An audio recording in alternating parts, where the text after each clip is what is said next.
Monday afternoon, which is a little bit of a new time slot, but it is worth it to cover this topic with the wonderful expert, Christa Lafayette. And today we're covering genetic testing in horses. And I was just telling Christa before that this is a topic that I have very little knowledge around. And there's a huge area for like improvement and learning more about this. So this is a perfect opportunity to do that. And before we dive right into the topic at hand, Christa, thank you so much for joining us. Oh, well, thanks for having me. I really appreciate it. And I hope I can live up to your expectations.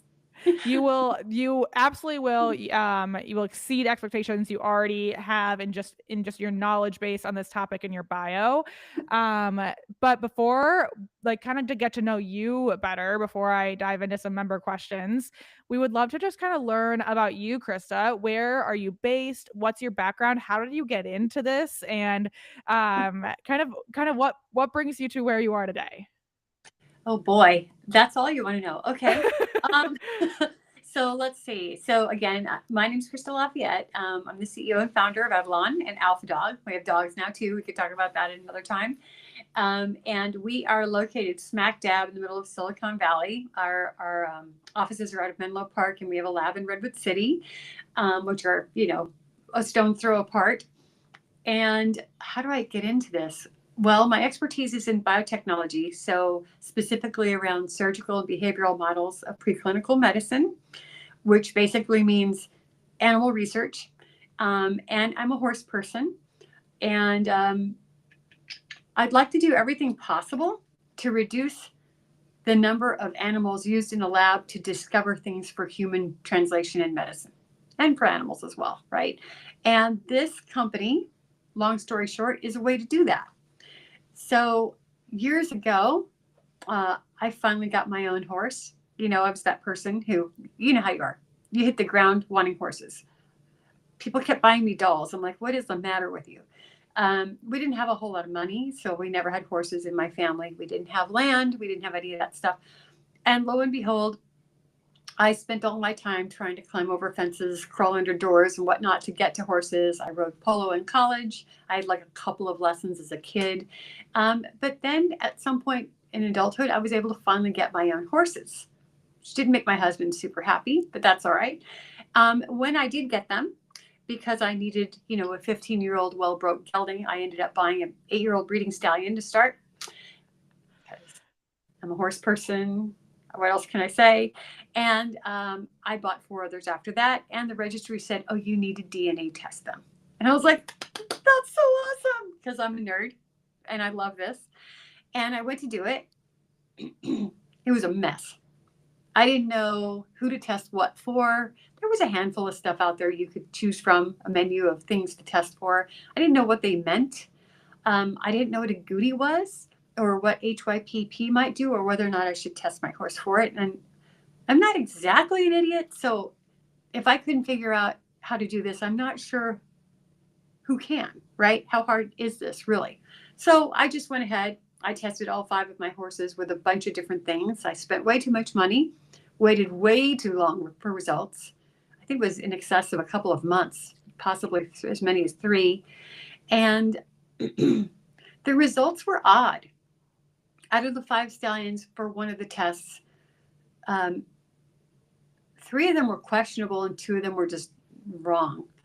And so I understand science isn't perfect. So I spent some time reaching out to the lab. It took me a long time to reach someone, several calls. And there was a pretty significant unwillingness to explain to me what the accuracy was, what the methodology was, what I should expect, right? And the answer was basically, well, if you don't agree with the results, just send in another sample. And they hung up the phone. As a horse person, spending $500 on a test and waiting like 3 months, that kind of pissed me off. Am I allowed to say that kind of thing? I don't Absolutely. You can say whatever you want. We've got an because adult audience. yeah, this is really a tough thing. But I think horse people, we all share sort of the same thing. In our real world lives, things happen and we deal and we do what we want to do and things that we have to do. And we sort of take those processes with a grain of salt and put upness. When it comes to our horses, we want what we want it now, and it has to be right. And that was not happening. But there was not much I could do about that. Fast forward a few years, and I'm now in an arena with one of my horses, and my trainer shows me this dressage scorecard. And I looked at the dressage scorecard, and a dressage scorecard is really interesting. It's got a behavior and a number, and a behavior and a number, and a behavior and a number. What's crazy about it is it looks exactly like the scorecards used in my laboratories for development of human medicine. You've got a behavior and a score and a behavior and a score and a behavior and a score. And I thought, well, geez, this is an assay, a behavioral assay. And all these horses they're participating in this, and we're collecting their DNA. So I ran across the street to my old stomping grounds at Stanford. I talked to Dr. Carlos Bustamante, who then became the chair of big data. He's a pretty well-known, if not famous or infamous, if he's listening, Carlos, I love you, but we both know you're infamous. He is a very, very spectacularly renowned population geneticist for humans. What most people don't know is he was also the guy who made the first dog breed test work for Cornell and Mars way back in 2008 or something. So he knows what he's doing and he knows what he's talking about. And I gave him this plan and I said, do you think we can create a commercially funded research platform working with horses and their humans? If we talk to them, provide the results, ask them questions, and they can give us feedback, do you think this could work?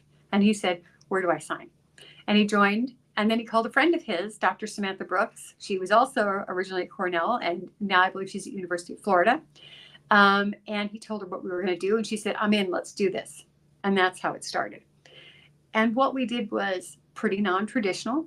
Instead of paying for one test and one time point, what we did was offer a giant panel of things about your horse, traits, and then talk to the owners about this horse, this whole picture of this animal, how fast it is, how tall it is, what health risks it may have, colors, personality, so on and so forth. We have all these really cool scientific publications in horses, but no one's taken all of this in one place to create a picture of a horse and then gone to the person who knows the horse, you, and asked the question, is this what your horse is like?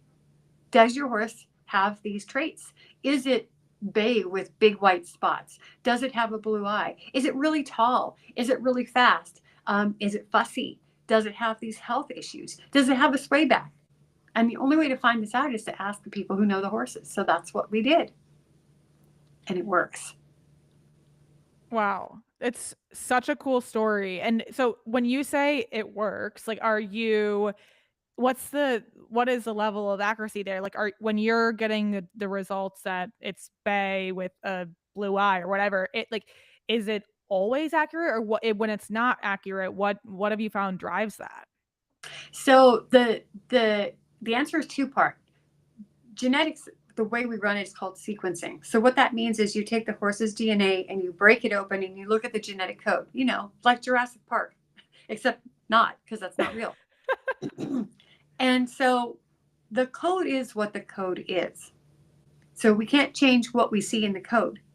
And in most cases, when we are looking at specific chunks of code, those chunks of code have been defined in the publications and the studies. In other words, people collected 1,000 bay horses and 1,000 red horses and looked at the changes in their code and were able to identify what code creates a bay horse and what code creates a red horse, right? So that's very accurate. However, once you take a step back and you realize that, say, this little chunk of code tells you that your horse's coat color is red, we know that. But do we know if it's like, okay, we know it's red. We know it's a chestnut, depending on if you're English or Western, or if it's sorrel, right? But is it deep, dark livered chestnut, like almost dark brown or black? Or is it bright, glowing red? Or is it almost orange? We don't know yet. We can't predict that based on the genetics because we haven't found the regions that influence that base code that change that shade, right? And so that's what we're working on here. So we're providing information back to folks and we can say, hey, they found in this assay that if your animal has these 4 variants, they're 80% likely to have a sway back. Does your horse have a sway back? And more than 80% of the time, you'll come back and go, yeah, but there's still a little bit less than 20% to say, but the baby does. So there are things that we know from the code at this point, and there are still things that we don't know. And there's a whole lot that we don't know. And that's why we started this. Got Does it. And that answer your question without dancing around it too much? it absolutely does. And it is it a matter of volume? Like the more data that you get, the more accurate the results get? Is that Yes, fair to say? Yeah. that's exactly right. It's just straight up statistics, right? So there are some nuances that people need to understand. There are genes that are what we call causative, like a change in this gene causes this thing. This gene change will cause you to have PSSM, period. End of story. You have it, right? But there are also genes that are called risks or correlative genes.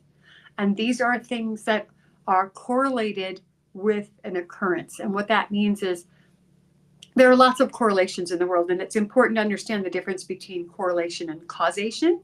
And I often use this example. You can look at a statistical statement, and you have to be careful to disseminate if it's a causative or a correlative. Here's an example. I could say 99% of ovarian cancer survivors appear female. Well, of course, right? But you have to tease that apart carefully. Does appearing female cause ovarian cancer?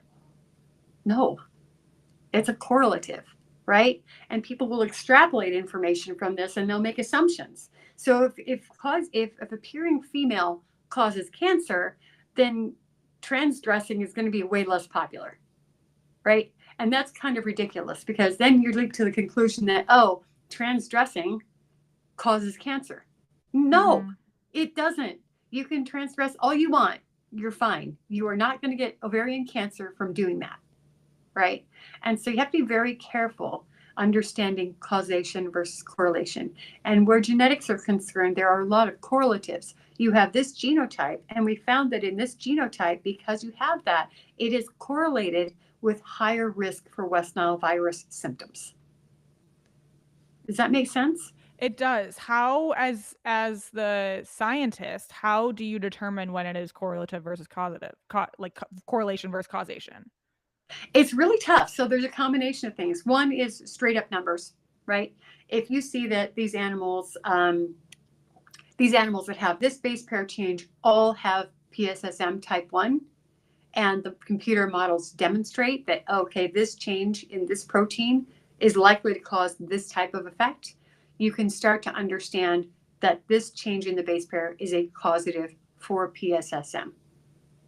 Whereas if you find there's a genotype that appears alongside, say, a color change or an increase in height, the computer models don't say, yes, this directly causes a change in height. And you don't see 100% of the animals having that change if they have that genotype. You can say it's a high correlation. Does that Makes make sense? sense. It absolutely does. And Chris, I lost your video for a sec, but I've got you back now. That does make perfect sense. Thank you. Okay, so let's talk a bit about how this process actually works. When somebody works with you to do genetic testing on their horse, what is that process like? Is it a blood draw and then they send it to you, and then a period of time later, what are all the results that they're gonna get? So it's simpler. You can do a blood draw. We have vets that like to send us blood and other stuff. Our freezer's scary. You do not want to see what's in there. But for the average person, the easiest possible way to do it is just pull hair, because these roots of the horse hair carry a lot of their DNA, and it's almost indestructible. If you pull the hair, put it in clean paper, you can store it at room temperature for 100, maybe 1,000 years, and it's fine. There are limitations. Obviously, don't keep it on your dashboard where it's 100 million degrees. Don't keep it in a plastic bag where moisture and bacteria can have their way with your DNA sample. But straight up pulling a hair sample, throwing it in a clean piece of paper, and sending it in with your sample submission form is really all that's needed. Then we do the extraction. Then we run the sequencing process. Then we generate the report, and we review the reports, and we release the reports. And the reports will have a lot of information. They'll have information depending on what you've chosen, we have a couple of different options. You can do ancestry, or you can do diagnostics, or you can do the whole kit and caboodle. It'll form a photo, like in your mind, an image, a picture of this animal.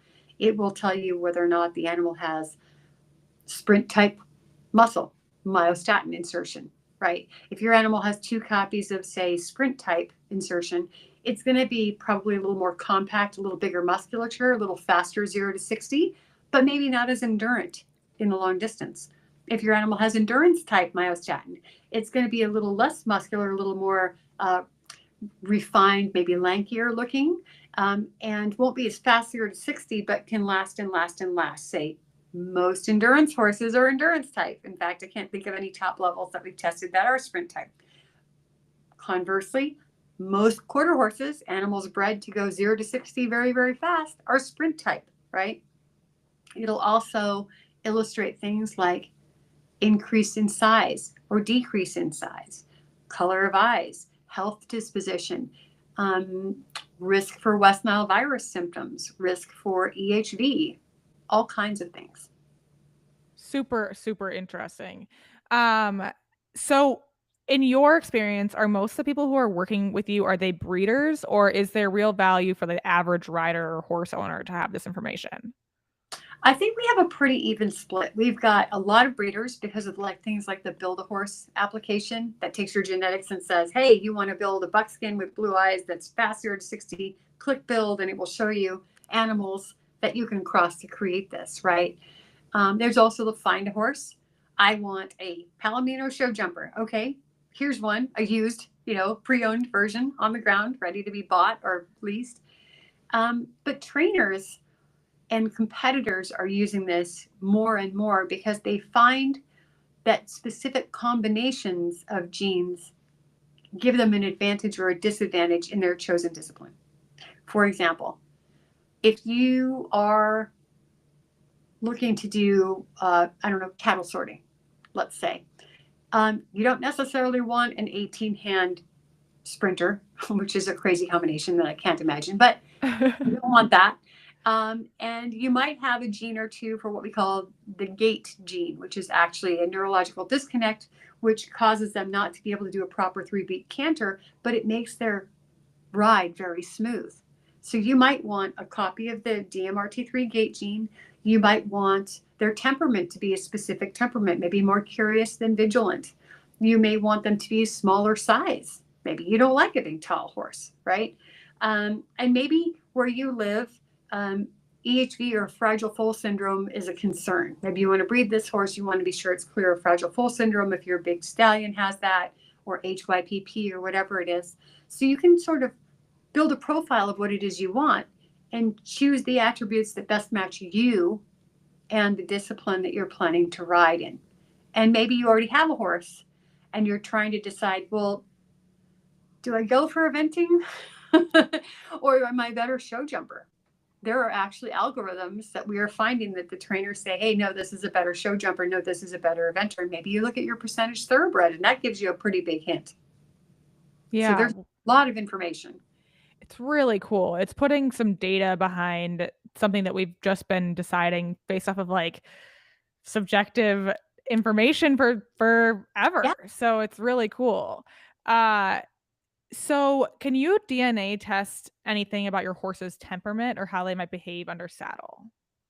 So those are two different questions. Behave under saddle includes things like how good is your saddle and how heavy are you and how well are you at balancing your load, right? So how your horse behaves under saddle is really complicated. And if anybody tells you a genetic test can tell you that, they are lying. That's not possible. Too many factors. Can you look at temperament tendencies?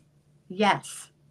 So right now, commercially, we only offer one test for that. That's DRD4. It is a dopaminergic pathway. It is coined as curiosity versus vigilance. That is not our terminology. That is what was put in the original publication. And we didn't even know what that meant when we first looked at it. Here's what people tell us. You can't control for the way they were raised or trained or any diseases or cruelty or, happenstance.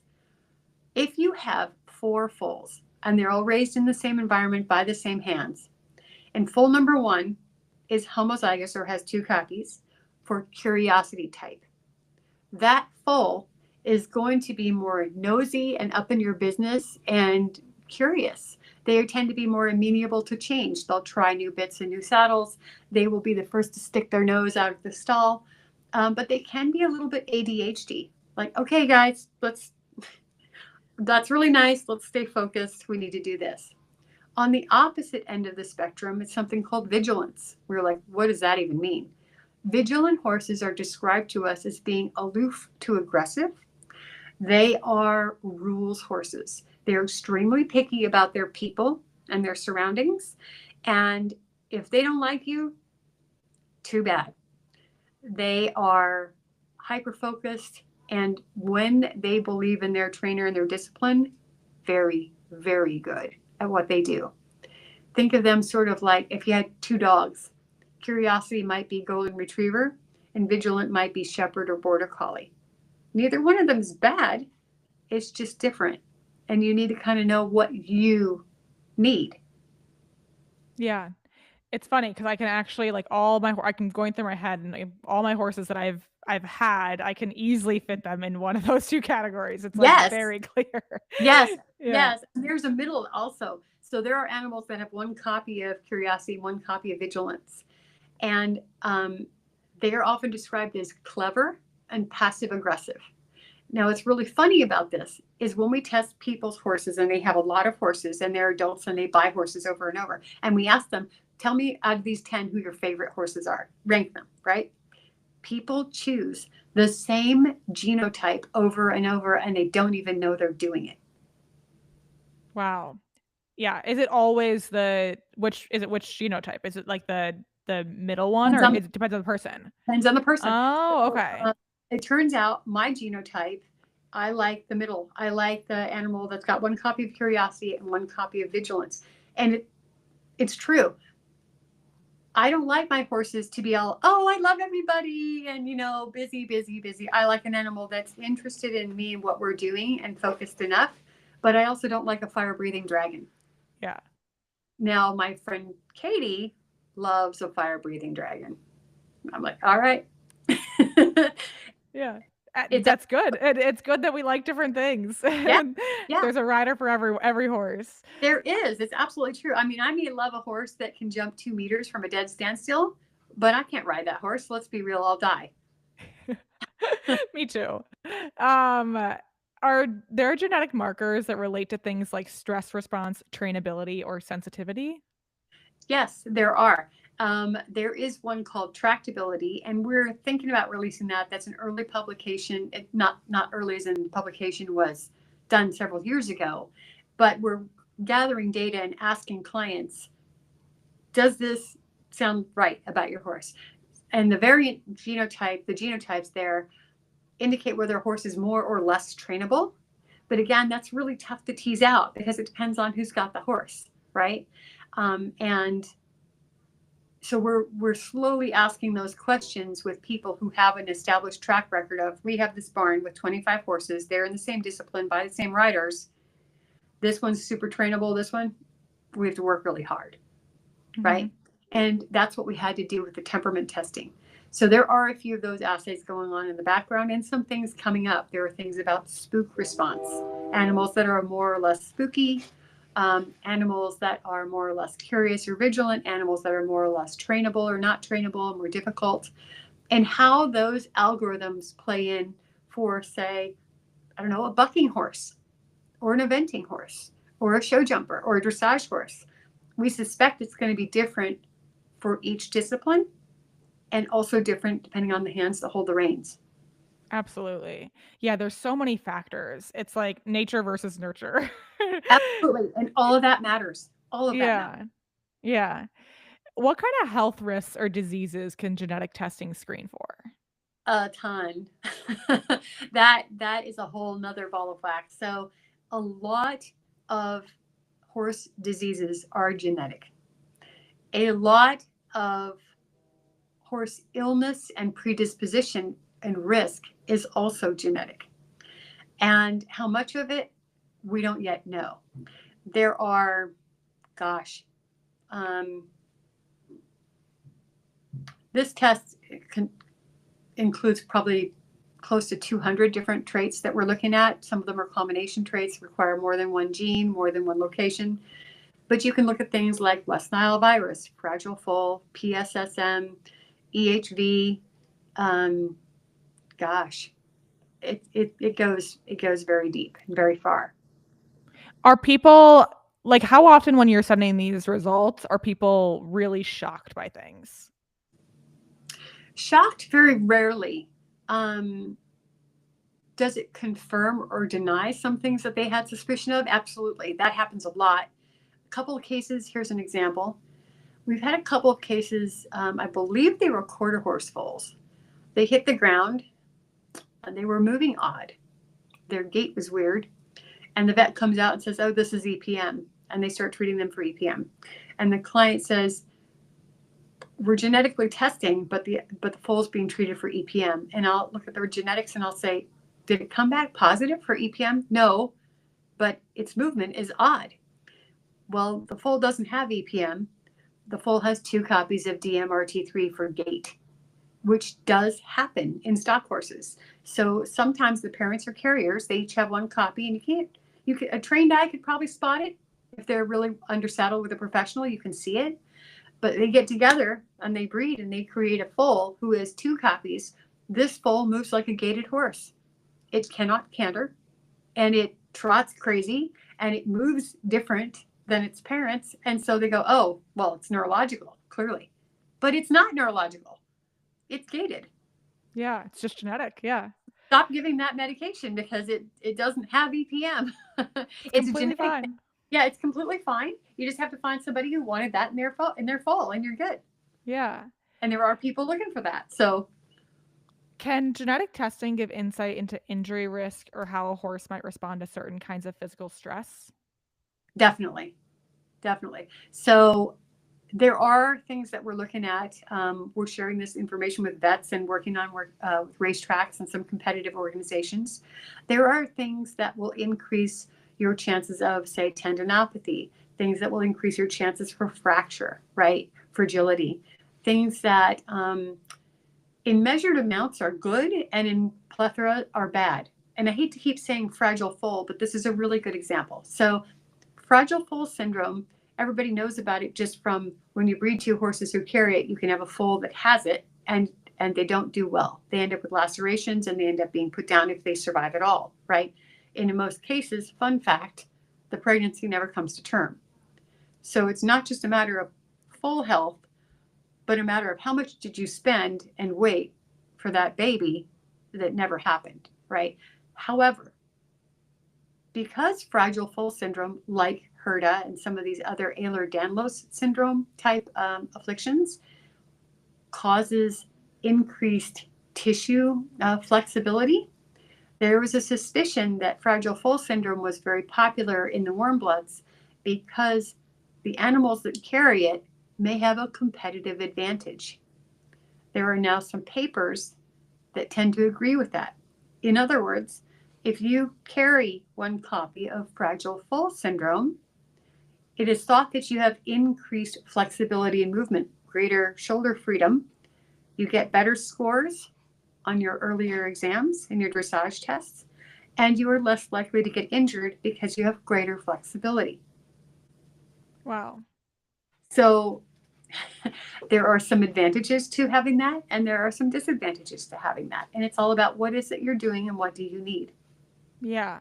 And just being careful about breeding 2 horses that have the same Yeah, yeah. Okay. super simple. Don't cross them. Yeah. Uh okay. So I think you already kind of talked about this, but I'm just confirming genetic testing does reveal physical traits like muscle type, stamina, and recovery. Yes, That has to come into like the endurance you were talking about. that's right. Yep. And it also, we can get sort of extrapolated information looking at things like percentage thoroughbred and inbreeding, right? So we know as inbreeding goes up, money's earned goes down.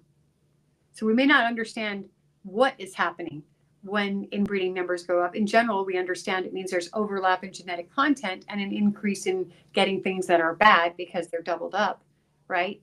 but we do know that there is a distinct correlation between increased inbreeding and decreased performance.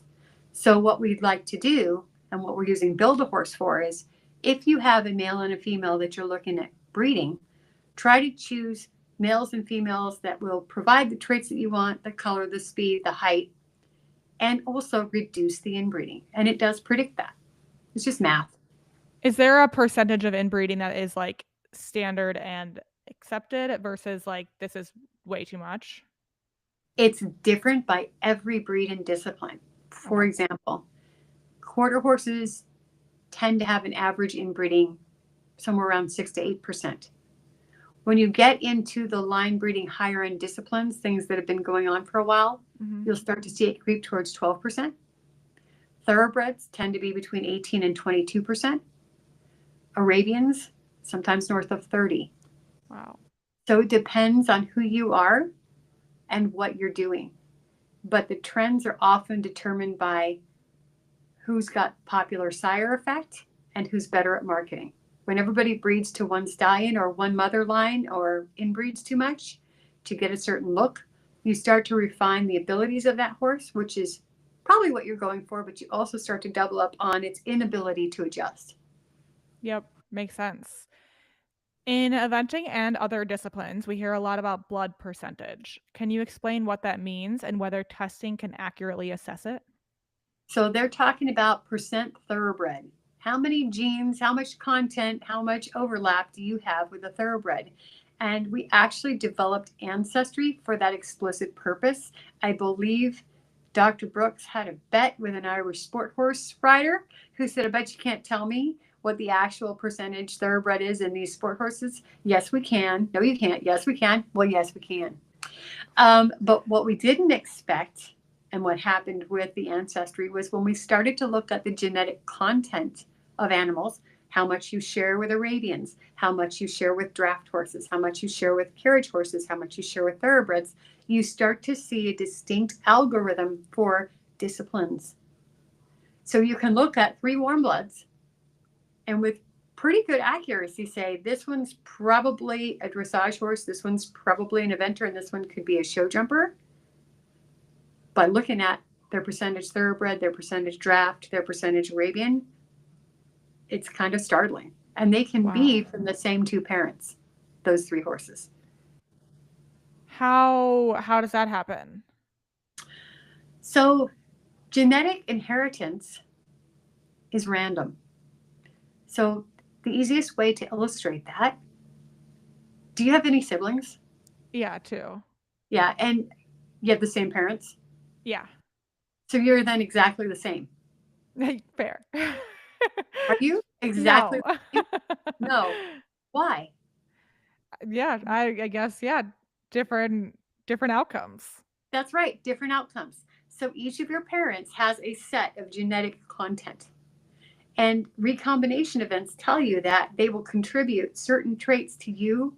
And are they your sisters, your brother? Both, a sister Okay. and a brother. They're Okay. So, actually twins, so they're probably more similar than I am to them. but they're fraternal But they're twins. fraternal. They're not, So yeah, they're they're not also not. identical. I guess, yeah, fair. Thank you for illustrating my point. That's awesome. So every time 2 parents contribute genetic material, they don't contribute exactly the same genetic material. There can be a large overlap. Like maybe out of the 3 of you, 2 of you are more similar than the third, right? That's Yeah. entirely possible. But, and not to be crude, if I were to look at your genetics and determine which one of you is most inbred, you guys are going to be different. One of you is more inbred than the other 2, and you can just leverage the hell out of that. I want you to tell them one of you is more inbred, and you're not going to tell which one it is. But the point is, the genetic content that your parents passed on was different, a different mix for each one of you, right? And the same happens with horses. So just because you breed the same 2 horses over and over and over does not mean that the resulting foal is exactly the same. Pedigree analysis says it is, but reality says it's not. Yeah, it's really interesting. I would have naively expected like something like blood percentage to be just a given depending on who the parents are. So it's really interesting that even as a breeder, going in and kind of knowing exactly what the stats are on the mare and the stallion, you Yeah. don't necessarily know what you're gonna get. You don't. You can, there are some traits like Mendelian traits where this plus this equals this. Yeah. You can figure that out because that's just straight up math. If both parents carry a copy of lethal white overo, there's a 25% chance you'll get a dead foal and a 50% chance you'll get a copy of lethal white overo and have a white face and blue eye, right? Wow, yeah. And then a 25% chance you don't get it at all. If both parents, um, if you breed a parent that's got two copies of cream, 100% of those babies will have one copy of cream, period. End of story. If the parent has two copies of endurance for muscle, each of those babies is going to get at least one copy of the endurance muscle type. So some of it's straight up math, but the rest of it is a whole mishmash of, oh my God, this trait needs 4 different genes. This trait needs 54 different genes, and we don't quite know what those are yet. And this chunk is thoroughbred and this chunk is draft. So it's a pretty big mix. Wow. So, is it safe to assume that the most of the time the genetic testing blood percentage will differ from what you will find looking at the pedigree? Um, I all I can tell you is that we have seen a variability. If you look at pedigree or inbreeding or thoroughbred estimates in warm bloods, compared to the actual genetics, we see a swing of about 30%. Off the top of my head, I can't tell you how often that is. So I'm going to say, and this is totally a guess without having the numbers right in front of me, I'm going to say the average inbreeding pedigree estimate is off by a factor of 10 to 12%. That's just a Yeah. wild guess based on the Yeah. data that I've seen. But I can tell you that pedigree estimates on paper are not accurate. Yeah. I mean, it makes sense when we get into the details like this, it does seem like, yeah, that would be without the genetic testing of the actual foal itself, it would be really hard to know exactly what the result was. Yeah, and it's not anybody's fault. It was just the math model that we had, right? You have an Mhm. assumption. Well, if you breed one thoroughbred with another horse, then you've got a 50% thoroughbred offspring. And that's Right. probably true the first time you do it.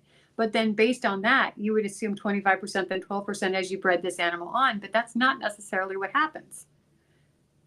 Yeah. Okay, so for people who are either experienced breeders or getting into breeding, what tools or reports do you generally recommend to help plan crosses that complement each other genetically? Build a horse. It's like stupid easy. You can push a button and blend two horses and see what the outcome is likely to be, and it will prevent you from breeding two lethal recessives. They'll say, "Don't do this. Don't do this." It will calculate your most likely inbreeding. It will calculate your most likely percentage thoroughbred, and it's a math model, so it's not perfect. What we do is we mock breed these animals in the background like 100 to 1,000 times and see what the range is, and then you know what your most likely outcome is. But with regard to health and physical traits that are Mendelian, absolutely, it's math. And in order for that program to work, you have to have had done genetic testing on both the mare and the stallion? Yeah, because otherwise you're just Yeah. guessing.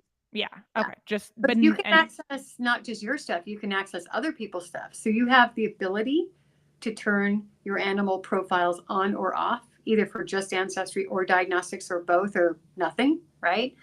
And so people can A, cross their own animals in Build a Horse, B, cross their animals with their friends' animals, or C, cross two animals that they don't even own. And you can tag them. You can say, okay, we're open to offers on this one. It's for sale or for lease, or we can do embryo flushes. Or you could just say, here it is, take a look. Or you could offer it for sale, whatever it is you want to do. And it will calculate those probabilities for you and illustrate it. really cool. Um, okay, how detailed is the breed makeup report? Could you uncover unknown breeds or even specific lines? So, using forensic science, yes. So, there are two different things going on with the ancestry. First, it will give you your general analytical outcome. And you could run an algorithm that says, find the 5 closest horses to me, being horses like me. And what it will do is it will go into the database and it will identify horses that are genetically similar to your subject horse. And that means their composition is similar. Doesn't mean they're related. It means their algorithm is similar, right? And what's weird about that is if you do an unknown warm blood and that warm blood, let's say, was unusually good at eventing, the chances of the 5 horses coming up that are 5 most like me being eventing is extremely high. And it's because we don't know what really makes up an eventing horse yet completely, but the computer can identify these are all genetically similar, and guess what? They're all eventing horses. The second part of ancestry is horses related to me find my herd. That's a different algorithm. Same subject horse, you can find relatives, parents, siblings, offsprings, aunts, uncles, grandsires, granddams, and cousins out to 3 degrees. So let's say you get a horse from a kill shelter and you don't know who it is. There's a pretty good chance we can figure it out. Maybe not right away, but over time, as more people test, your pedigree will populate with your relatives and you can pretty much figure out where you came from.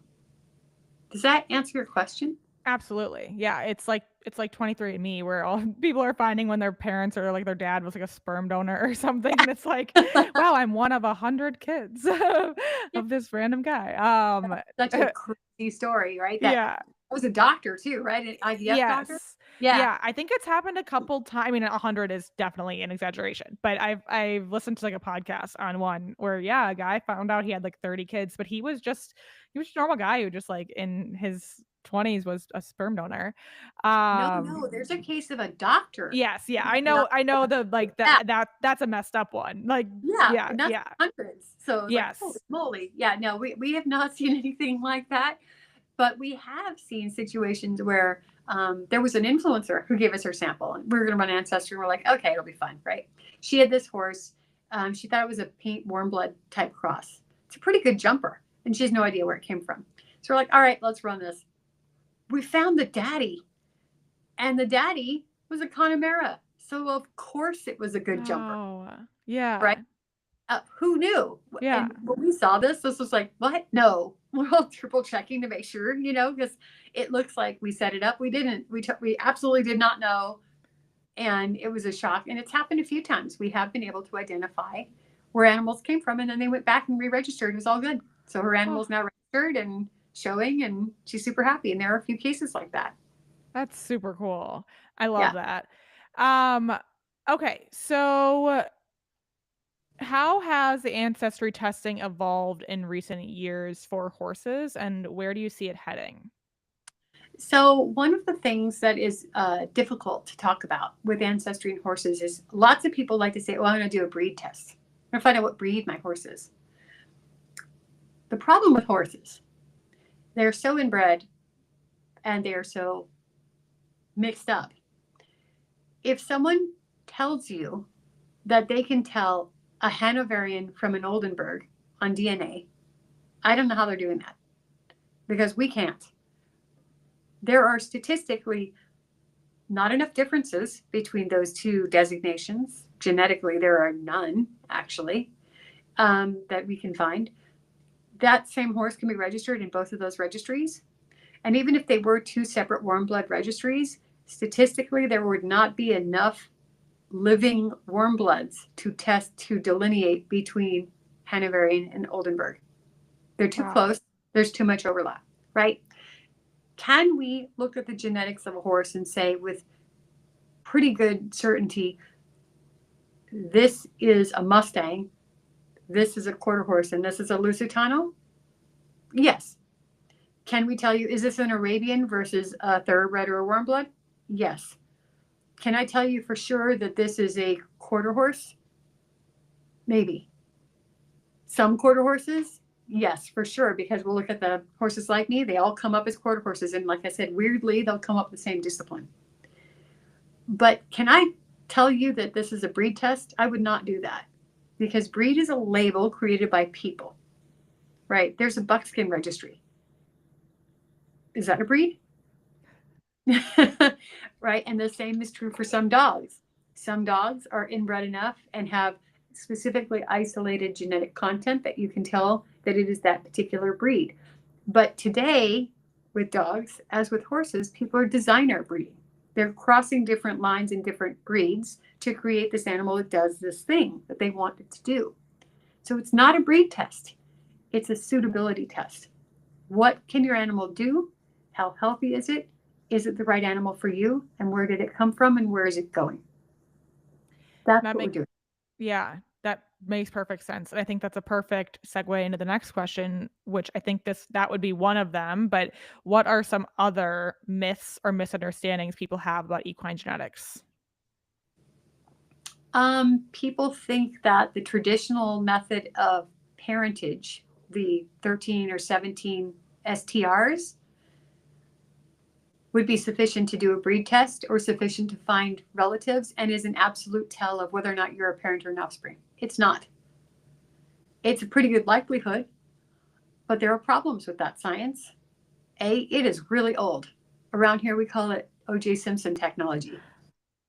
I'm not even sure you even know what that means at this point. Oh, I do. It's so I old, look younger right? than I am. Yeah, no, but it's so old, right? That's old technology. That's one problem. Two, it's subjective technology. STRs are called short tandem repeats. And so the technology is based on a trace created by a signal. But traces are not perfect. And sometimes a trace, the little hill that you see on the chart, can be shifted one way or the other. And when that happens, a human being interprets what that peak means. And if you ask three humans what any one peak means, they're going to give you three different answers. That's why there are problems in court with DNA testing. That's why OJ got away, right? That and people just didn't understand DNA. Um, but but the point is, it is not as precise or perfect as people think, and we do need to change. And we have created that platform to change. We created it years ago, but no one believes it exists, so they're not using it. At the end of the day, in this lab, we don't actually care who the parents are. We care what the horse can do and whether or not it's the kind of horse you need.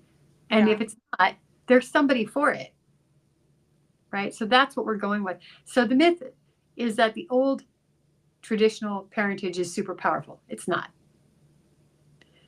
Another myth is that you can create a super horse. Super horse for what? Because a super horse for show jumping is not going to be the same as a super horse for cutting, right? And the problem with super horse mentality is that if you look at horses over generations, does today's dressage horse look the same as a dressage horse from 1988 or from 1998? Do they show the same? Do they move the same? Will they look the same in 10 years? No, because fashion changes. And as fashion changes, so too does our breeding practice, changing the way the horse looks and behaves. So by the time you create a super horse and it grows up and it's trained, is it doing the same thing that is the fashion at that moment? No. Yeah. It's really interesting. Krista, we have covered a lot. I've learned there's so much to learn from you, and it is this genetic testing seems like such an immensely powerful tool. Before we get here towards the end of the hour, I want to make sure to give you an opportunity to share about anything we haven't covered that you think is important to this topic. Is there anything I haven't asked or any information that you just wish all horse owners knew about genetic testing? Oh boy, we need a whole nother week to cover what I wish people knew. Um, I think it's important for people to understand that genetic testing is super powerful. A. B, it's not all bad news. There's some really cool stuff you can learn about your horse. We can't develop that without the feedback from the people who know the horses, right? We're going towards things like does your horse prefer salty or sweet? Is it going to have a propensity to get fat and then get navicular or laminitis, right? These are things that we can see in the genes. And just knowing that helps you manage your horse every day, right? If you are at a show and somebody runs down the barn aisle screaming, EHV outbreak, wouldn't you feel better knowing whether or not your horse is like super susceptible or maybe not as susceptible, just like COVID? Some people can be standing in a grocery store with a slightly runny nose and they're fully COVID infective and they don't even know it. Whereas other people, they get COVID for 10 minutes and they're on death's doorstep. It's important to know, what your weaknesses are and what your strengths are. It's also really empowering and rewarding to have your voice heard about your expertise on your animals. And when we offer genetic testing, every single person who purchases or works with us is entitled to a consult. And we will talk to you about your horse's genetics. So it doesn't have to be a big puzzle or a headache, right? That's important. You need to have ownership of that information. It's your horse, it's your data. You need to understand it. That's amazing. Because, yeah, I think it can be overwhelming to just receive a Yeah. bunch of data and be like, I don't know what any of this means. Like, what do I Yeah. do with this? So I think that you offering that service is immensely useful.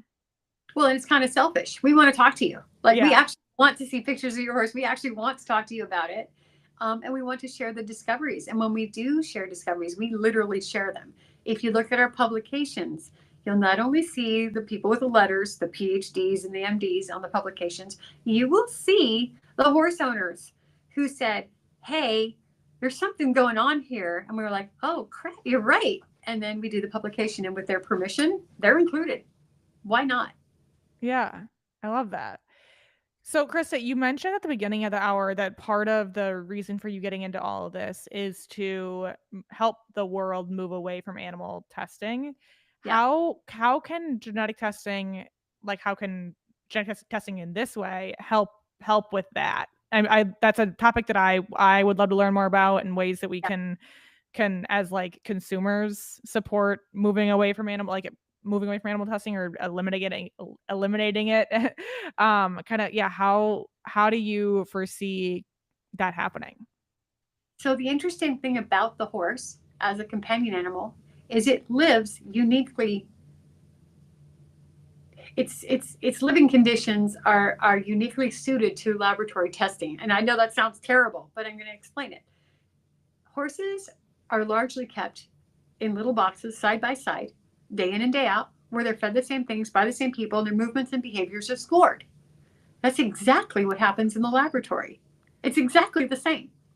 And so if we pull hair from these animals that are living in these barns, or what we call laboratories in the wild, and we looked at the genetics, then we compare things like their dressage scorecard or their show jumping or their eventing, whatever it is that you're doing.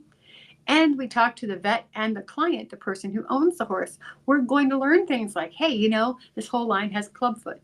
Hey, this whole line is like, they're really good at what they do, but they're a lot. Or this line is like dead quiet. You can put a 6-year-old on it when they're 2, right? And you're fine. And those things, if you can breed for it, it is genetic. If it is genetic, we can find it given enough time and enough mouths that talk about it. So it's crowdsourcing science. Now, because the horse is a large mammal, it's a vertebrate, just like us. Many of the things that horses have genetically translate to the same things in humans. They're the same changes, even in the same regions. We've got some examples of that. We found a white marker in horses that causes deafness and blue eyes. It's the same genetic change you see in people with Waardenburg syndrome. They have startling blue eyes, sometimes a shock of white hair, and hearing loss. It's exactly the same kind of change. It took $600 in 3 weeks to find in a horse, and probably on the order of 3.5 million to 7 years to find in a human. It's a lot faster, more effective, and no animals need to live in a lab if we just use this power that we horse people have.